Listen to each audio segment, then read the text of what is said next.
Direct from Austin, coast to coast, and in your face. You're listening to the Alex Jones Broadcasting Network.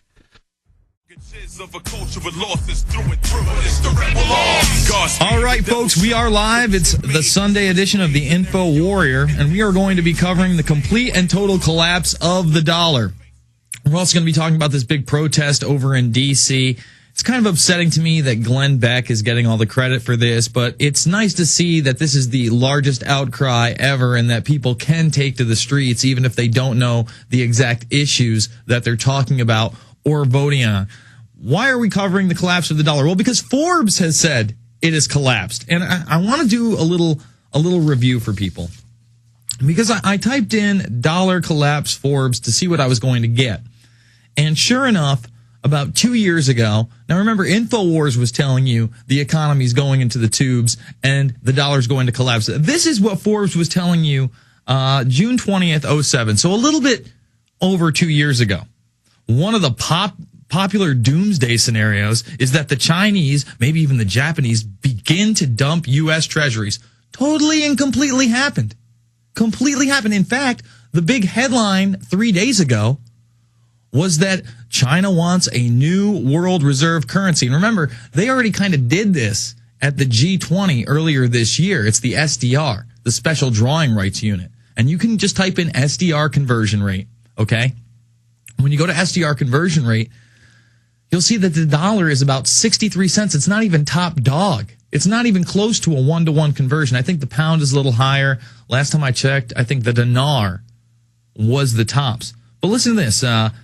This scenario has it that the dollar plummets, interest rates spike, stocks fall, recession follows, all of which happened. Every single last bit of it happened. And this is the next sentence. We've consulted several worthy experts on the scenario and found it lacking in traction. So they tell you, no, don't worry about it. It's just a doomsday scenario. This is a little over 2 years ago. Okay? Then in April of this year, Forbes puts out this headline, the coming dollar collapse. See, now they're easing you into it. 18 months later, they can say, all right, it looks like it might happen. It's already happened at this point in April. Okay, this is right around the G20, I believe. But look, the coming dollar collapse. See how they ease you into it? And now, September 8th, this week, the dollar collapses. It's official. Forbes.com says it.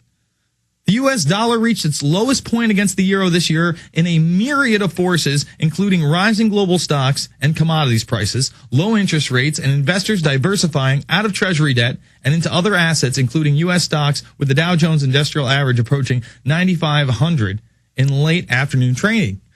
Dollar done, collapsed. So now we have the G20 coming up September 24th and 25th. All right. What are they going to announce here? I'm very interested to know. Are they going to say, yes, it's time for a hard global currency? Remember, Medvedev brought out a model of the global currency, and I've got this headline out of Reuters right here. This is from the chief of the IMF. Global economic crisis to continue. And we're going to go over this in depth. I've got the whole thing highlighted out because it's a very important article. See, this guy's admitting we got a long way to go. People are going to start struggling even more.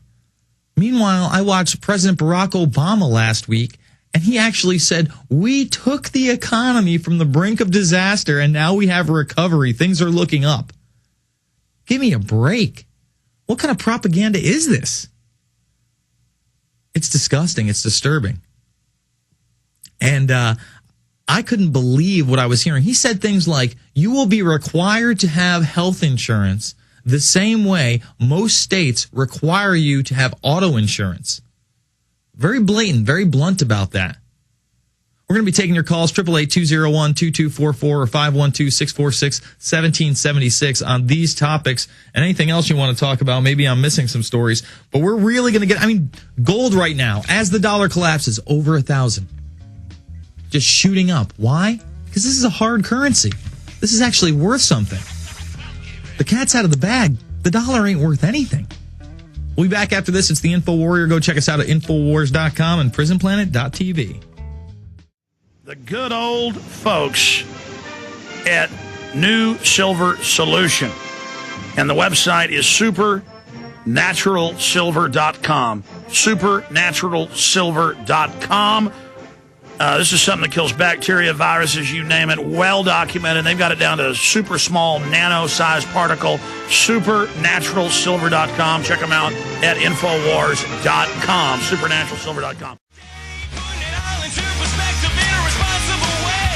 So out of the mouth of babes, Forbes, the dollar has collapsed. Now remember how they eased you into it a little over 2 years ago? Oh, these crackpots are saying that the dollar's going to collapse, that we're going to have a recession. That's not very likely. Then in April, well, the dollar looks like it's collapsing. They get you ready for this merger of the IMF and the World Bank and giving the Federal Reserve more powers and acting like the SEC is inept. Well, the SEC is inept because they're part of the cartel. Of course they're not going to go after their bosses. Okay? Global economic crisis to continue, IMF chief. Now, this is in direct contradiction to what Lord Obama said to us just a few days ago with Biden behind him and that ghoul Pelosi. And then they have what really upset me was the WWE style politics of the boo, boo. And then the one guy says, you lie. And the next day he apologizes, but he's campaigning and getting tons of money. It's a joke. Get me on the floor of the House when he says something like this. I'll say a lot more than you lie, and I'm not going to recant the next day because it's supposed to be gentlemanly of me. Give me a break. This is our country we're talking about. This is our Constitution, our Bill of Rights that's just going, it's gone. I mean, it is gone. It's gone when they're going to force you into socialized health care that's not even going to protect you. It'll be yet another tax. Death care is what it is, and that's why it got that kind of a name. But they're going to play the left-right baseball, and I don't like it. Global economic crisis to continue. IMF chief, the global economic crisis will continue, and countries must do more to adapt to financial market regulations. International Monetary Fund Managing Director Dominique Strauss-Kahn told a German magazine on Saturday the global economic crisis will continue even if Germany and France had some good figures in the second quarter. Strauss-Kahn was quoted as saying in an advanced copy of an article to be published in Der Spiegel on Sunday. And this basically came out on Saturday. It is right to say that not enough has happened. I hope the G20 meeting in Pittsburgh will bring new momentum, and it will because that's what the media will hype up. Meanwhile, Barack Obama is about to be the first sitting president as the head of the UN Security Council just in time to host a huge globalist meeting.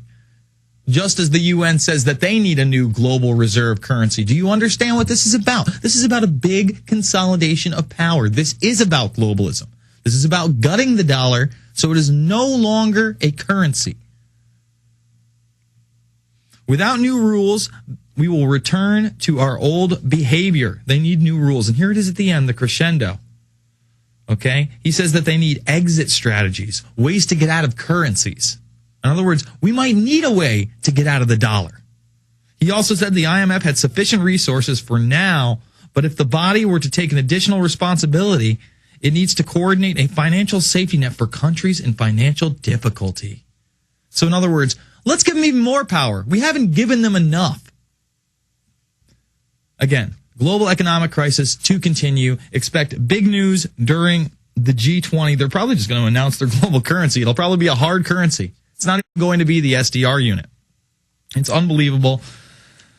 But they're doing it right in front of your face. When there is no debate on the fact that a sitting president is going to be the head of the UN Security Council for the first time in history, just in time for them to start with this globalist meeting and all these nuclear talks, getting you ready also for climate change, because the economy and climate change, I got a couple articles on that, are the same exact thing. We're going to move into a credit-based carbon economy. It's right here. Mexico, Argentina top G20 low carbon shift study. But this isn't really about Argentina and Mexico. And analysts say global recovery spending can link to the fight against climate change through the creation of green collar jobs. They're trying to be clever with it. It's a green collar job now. Remember when you used to be blue collar? Not anymore. We're green collar. We're saving the earth. For example, ailing auto industry is now reconstructing to supply more energy efficient and electric cars. Folks, if they wanted us to have the electric car, we'd all be driving in one by now. In the late 80s, one charge, 80 miles on some of these cars that were available to the public for lease. You couldn't own them. Watch Who Killed the Electric Car. It is narrated by Martin Sheen, of course, Charlie Sheen's father. Both those guys, very brave guys, very outspoken, have done a lot for their country. And by the way, the Charlie Sheen video has over, I think, combined over 500,000 views. It was at about 458,000 on the one link, but there's so many links to it now. It's gone out on Fox News. It's all over the place. And it's really inspired me to read this article about somebody who woke up recently. And it's out of The Guardian, by the way. Now, this guy went to Bilderberg to go cover the story there. He was on the Alex Jones show quite a bit during Bilderberg this year. His name was Charlie Skelton. He couldn't understand why he was being detained, why he wasn't allowed to take photographs.